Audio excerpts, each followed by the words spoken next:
Welcome to our Meet the Authors event, a space for care with Shaunak Sen. Shaunak Sen is a filmmaker and film scholar based in New Delhi, India. Cities of Sleep, his first feature-length documentary, was shown at various major international film festivals and won many international awards. He has published academic articles in various important journals as well. His documentary film, All That Breathes, won the Grand Jury Prize in the World Cinema Documentary Competition at 2022 Sundance Film Festival and the Golden Eye Award for the Best Documentary at 2022 Cannes Film Festival. He was also nominated for the Academy Award for Best Documentary Feature, and the documentary won a Peabody Award at the 84th ceremony. All That Breathes inspired the text in our creative documentary column, In Search of a Space to Breathe, written by Fernando Chaves, for our most recent issue dedicated to the theme of peace.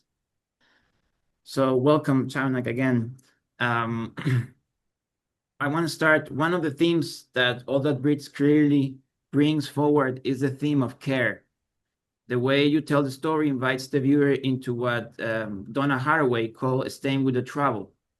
You convey the pain and suffering of this species of birds and the uphill work of the brothers, yet through your formal choices, the slow, deliberate, carefully composed shots, the film doesn't produce the sense of flight or paralysis that most media and documentaries generate when narrating the ecosocial crisis through urgency and fear. Somehow you are talking about care, but at the same time, you are caring and taking care of the audiences. So as a filmmaker, what is your relationship with care? And do you see it as a way of responding to the ecosocial crisis? Sure, that's a good question.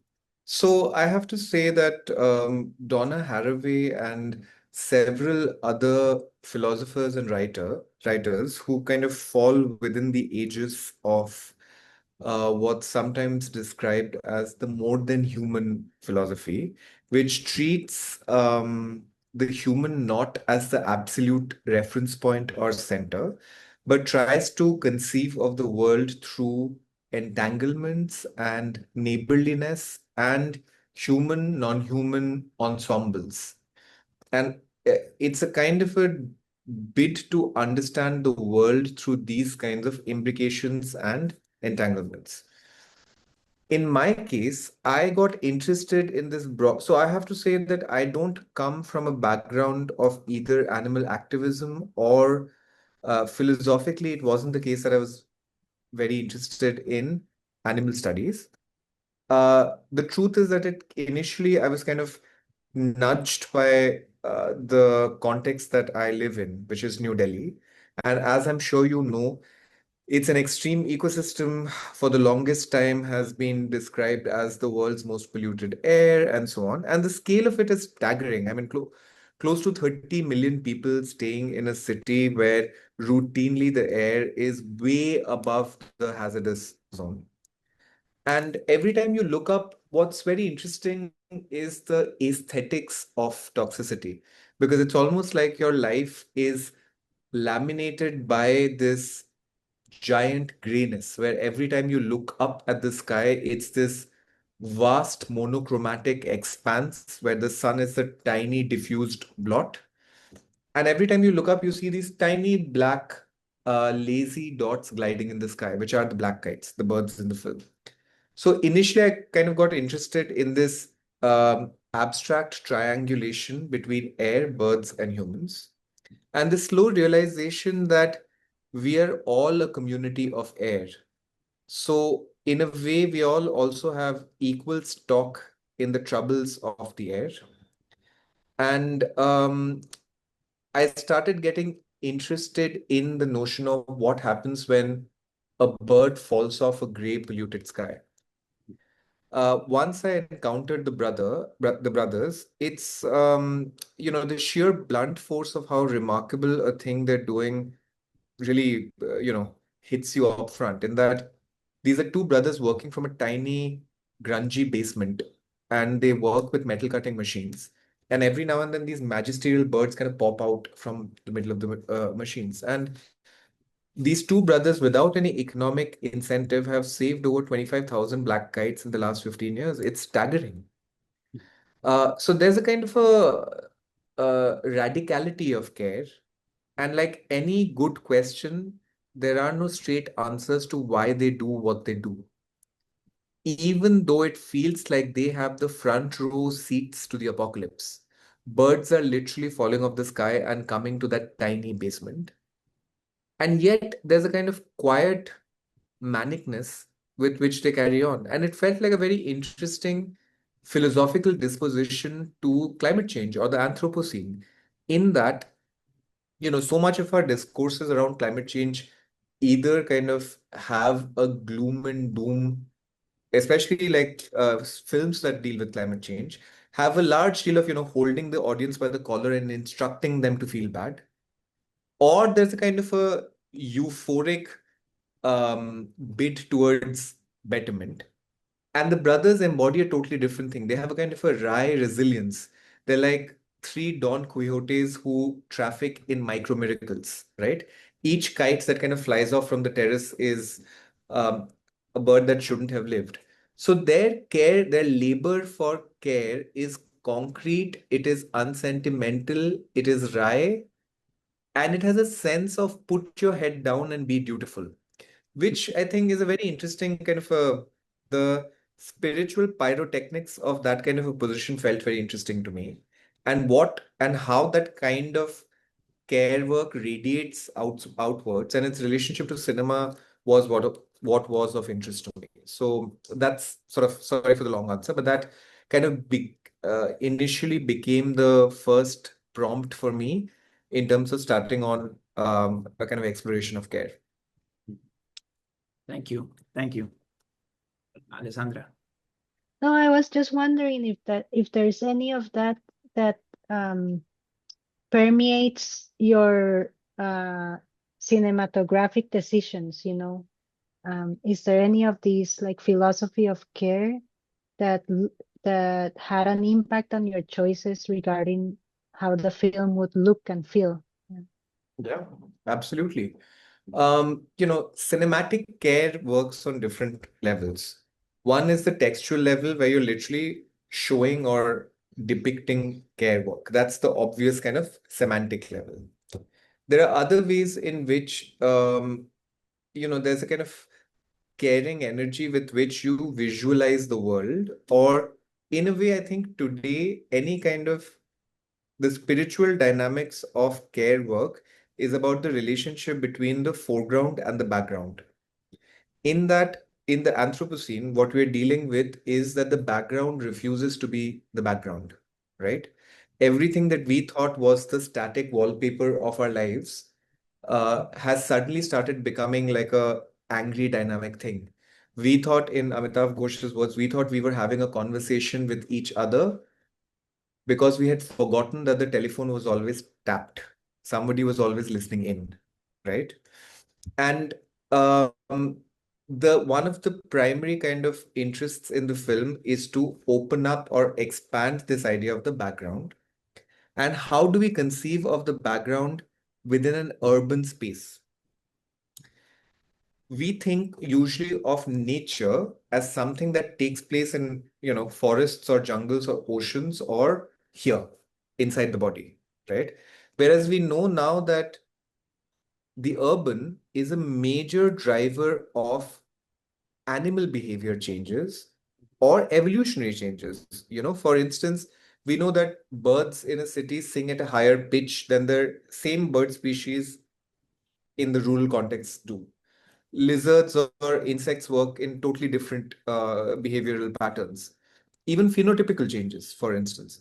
So I was interested, the fact that the film isn't shown as a kind of straightforward story of a bird hospital, right?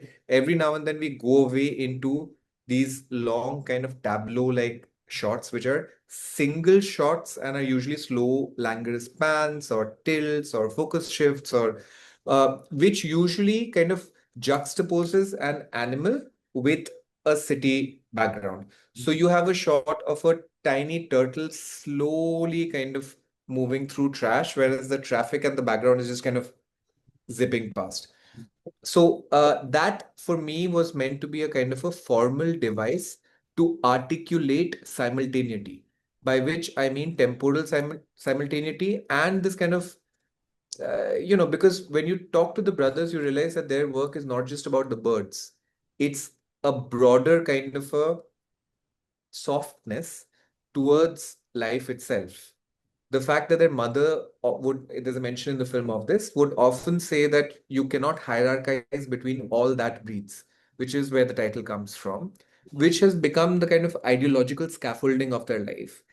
And the brothers, of course, in their daily life, keep mixing the world of myth and folktale and spiritual practices with modern scientific evolutionary, they're as conversant with Darwin and Wallace and that kind of world as they are with, non-secular practices of empathy. So one of the ways of illuminating it was this kind of slow taking style, this slow shot taking style of animals in the city. So, you have pigs and rats and lizards and the whole panoply of animals that one sees in the film. And that kind of defined the aesthetic packaging of the film, by which I mean that the outer shape of the film is this kind of slow, this thing where you're forcing the viewer to sit and watch the animal itself. And it's done in these units of like single long shots, right? Like a 2 minute long. The opening is a 4 minute long shot of just rats, right? So what it does is that it kind of, I think, editorially puts in equal footing the non-human life and the human storyline. But the point of it was not to be democratic, but to open up the city in a different way, because the brothers are kind of philosophers of the urban, and to kind of lean into that kind of a thing. So I would think that the radical care that the brothers practice became a very concrete, formal, and aesthetic tactic in the film. Yes, I think also that this that you're mentioning about how human dramas are happening while other species are having their own trajectories, and the film shows that as you shift the attention of the viewer to these little um, scenarios or situations that are happening simultaneously. Um, in the film, there is a dialogue between also the political conflicts happening in India at the time and living beings surviving in a really ecological disrupted place. That made me think immediately of which crisis is more urgent to solve and how intertwined they are. So a question we Yeah. have is, as an inhabitant of New Delhi, how has creating stories helped you navigate this complexity? I mean, the first thing is that to not kind of cleave between politics and environmental politics. It's like think of it as if sectarian politics and environmental or ecological praxis are totally different domains. The truth is that at the heart of a lot of sectarian politics, or for that matter, we know that at the heart of the imperialist project is a kind of racialized extractive capitalism, right? So these are things that have very deep uh, intertwined histories. For me specifically in the film, what happened was it was interesting because we were filming during a very tumultuous time, a very turbulent time in Delhi, and the whole city was on the boil. And this was because of a very contentious Citizenship Act that was being threatened to be introduced. And there were widespread protests everywhere and so on. And the brothers would keep saying that, if they go for the protests, who would look after the birds, right? Of course, they would say that this is politics too. It's a kind of cosmopolitics of humans. And but the wives in what is otherwise a fairly orthodox Muslim family were very up and about and involved in the political situation. So it's kind of, for me, presented a very interesting sort of a thing where the the women were leaving the house and sitting on and doing sit downs outside on the road and stuff, while the brothers were kind of holding up the house. And that kind of slight disagreement between the two about where the wife says, "Why don't you ever join the protests?" And he says, "Then who's going to look after the birds?" Presents a very interesting kind of a, like the intersections of division of labor, of the concreteness of work, and what kind of politics is more urgent, and so on. And I think, and the brothers are very informed. They just believe that they would say that they have a long duree of politics, a kind of more durational kind of politics, and it's not unconnected to um, like different kinds of sectarian or identity politics.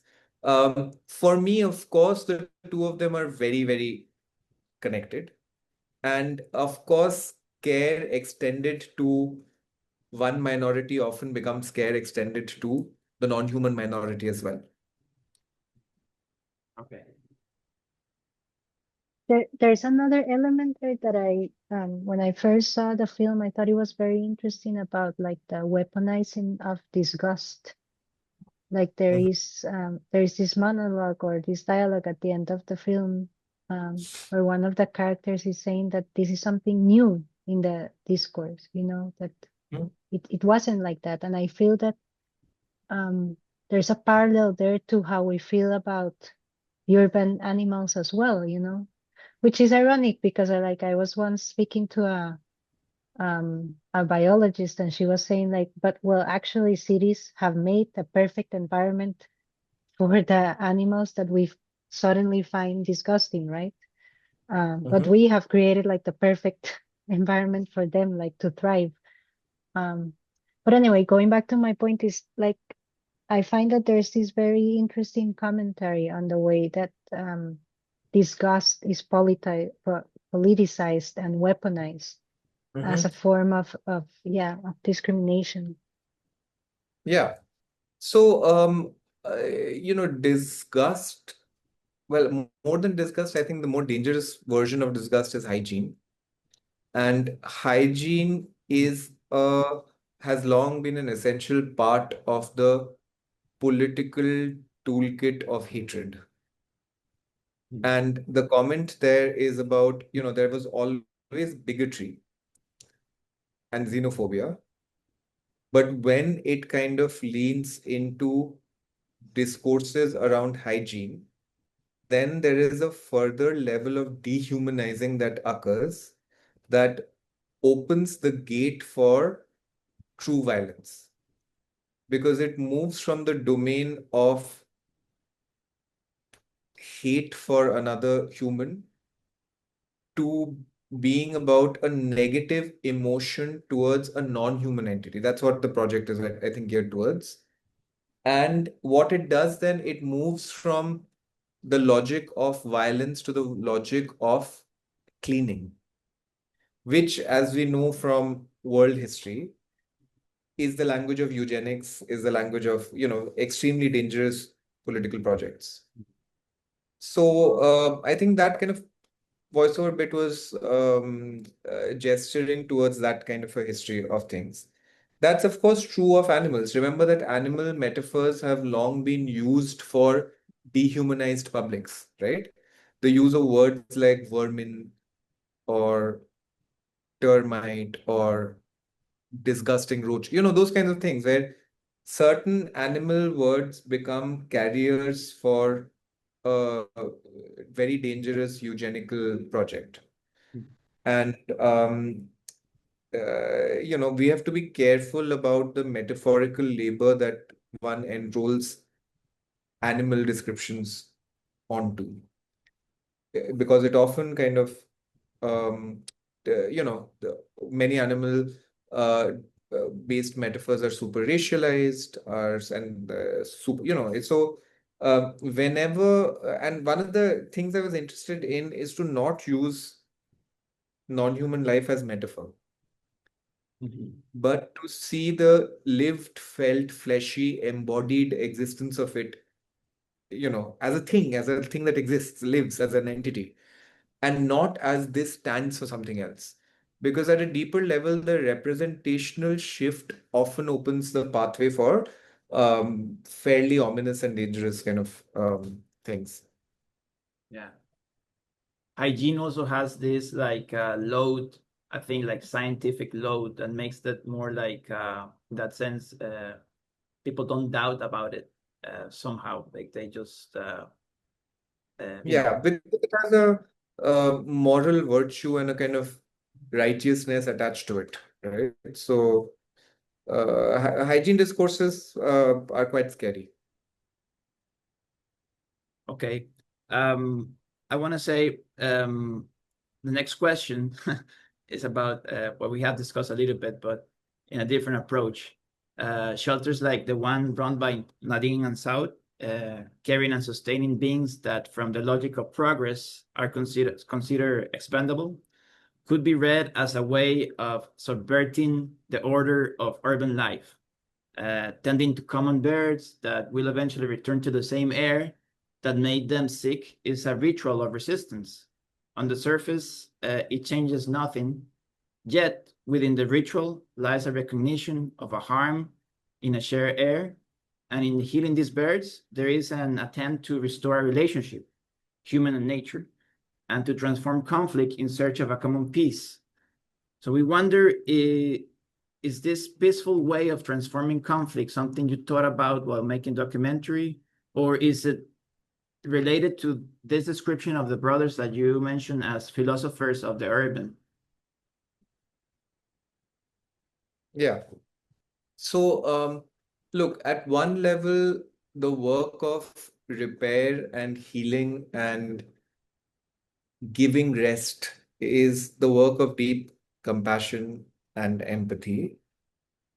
But at the same time, what it does is, I think, I love that bit where one of the brothers says that, and he's actually being very despondent and saying that it almost amasses to doing nothing, because if the whole city is a giant wound, it's almost like we are putting a tiny band-aid on a whole city. But the whole film kind of evinces or asserts faith on the micro acts of putting tiny bandages. And that, because, the Anthropocene is as much a scalar problem, right? It is a representational problem, right?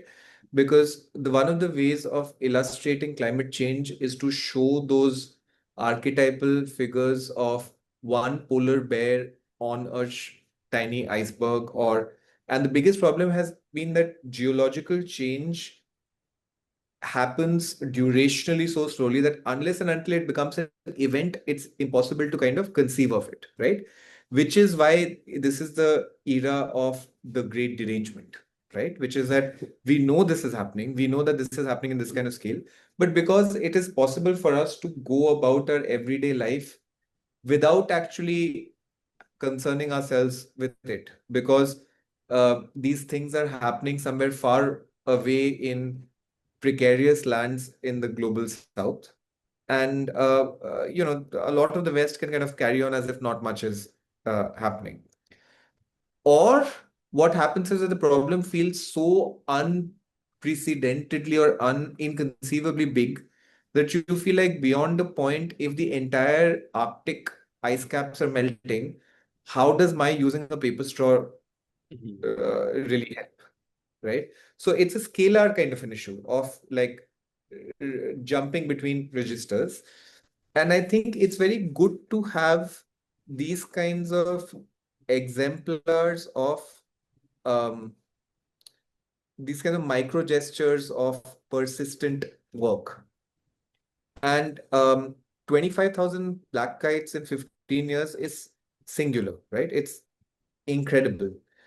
And it's reaching a point where I've had ethologist and ornithologist friends who are saying that in a few years, it won't be unfair to say that the brothers have single-handedly contributed to the avian ecology of the city. So you then realize that it's these kinds of like how one computes the accrual of small acts vis-a-vis time kind of changes, and how one thinks of the quantum of care work also changes, which I think is the best kind of thing to take from the life of the brothers. That's so beautiful, and also because it gives another understanding of peace, not as like the, this point in the future to be reached, but this sort of the constant labor of it, that the coming back to it again and again and again, which eventually, it goes into an arc, into a longest arc, but it's more of a consistent labor of love every single day, right? Yeah. Okay. Well, our last question, Shaunak, is one of the things we're exploring, like Alessandra was mentioning, is how peace is experienced in the body, in other bodies, and in the landscape. Given that you live there, this is a more personal question. How do you find peace in New Delhi? Do you find guidance on other non-human beings or any elements of the landscape? I personally don't know about, so the thing is that I have a very conflicted relationship because I grew up here and I have a lot of friends here and so on. But my affective, psychic, emotional grounding here is always in sharp conflict with the damage it is doing to me. So, um, a year and a half ago, I suddenly discovered that I had a malignant tumor, that I had cancer. And this feeling that the city that I have made work on is now, doing mortal damage to me, um, really kind of like threw into sharp relief a lot of the personal kind of difficulties I feel towards the city. And consequently, I started making a film on surgeons who are working with, you know, particular blood pathologies that seem to be becoming more and more prominent in Delhi, with my own body and kind of my own sickness also being one of the things I'm looking at. So peace is not a kind of lens through which I'm looking at the city at all. It just doesn't affectively come naturally to me. For me, I'm interested in what one does when one feels such deep embedded kinship in a place, but yet it behaves as if it is a lifelong friend that has suddenly started behaving with great hostility towards you. And that kind of becomes the main way of navigating it. So it's mainly a kind of mix of curiosity, familiarity, kinship, and deep suspicion and distaste towards the city. So it's all of those things kind of like which are saliently bipolar things, but all of those things together kind of form my own relationship with it. Shaunak Sen, thank you so much for this conversation. Best wishes for you, and hope we see you again at some point. Yes.